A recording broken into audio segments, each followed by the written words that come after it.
एक दिन बर्फीली पहाड़ियों में घूमते हुए सिम्बा की नजर एक चमकती हुई चीज पर पड़ी। जब वह पास गया तो देखा कि बर्फ के बीच एक सुनहरा अंडा आधा दबा हुआ था। ठंडी हवा में वह हल्का हल्का चमक रहा था, जैसे इसके अंदर कुछ रहस्यमयी शक्ति हो। ज्यादा देर तक ठंड में खड़े रहना मुश्किल था, इसीलिए सिम्बा ने अंडे को अपनी बाहों में कसकर पकड़ा और उसे अपने घर ले गया। सिम्बा ने अंडे को अपने कमरे में रख दिया और उत्सुकता से देखने लगा। जब उसने अंडे को छुआ तो अचानक उसमें दरारें आ गईं और अंडा टूट गया। अंदर से एक छोटा हरे सुनहरे रंग का नन्हा ड्रैगन निकला। उसकी बड़ी मासूम आंखें थीं और नन्हे पंख हिल रहे थे।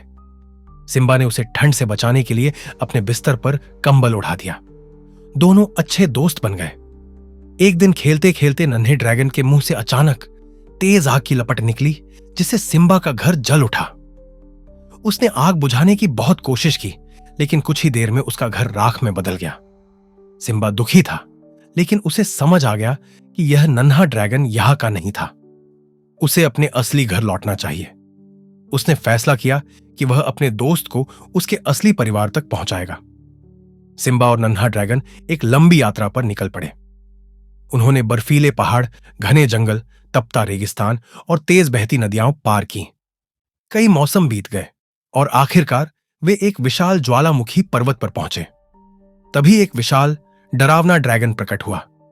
यह नन्हे ड्रैगन की मां थी। पहले वह गरजी, लेकिन जैसे ही उसने अपने बच्चे को देखा, उसकी आंखों में प्यार उमड़ आया। नन्हा ड्रैगन खुशी से उससे लिपट गया। सिम्बा मुस्कुराया। उसने अपने दोस्त को उसके असली घर पहुंचा दिया था। ड्रैगन की मां ने अपने बच्चे को पीठ पर बिठाया और जोरदार गरज के साथ आसमान में उड़ गई। सिम्बा ने एक आखिरी बार उन्हें देखा और अपनी यात्रा पर आगे बढ़ गया, अपने इस अनमोल सफर की यादें दिल में बसाकर।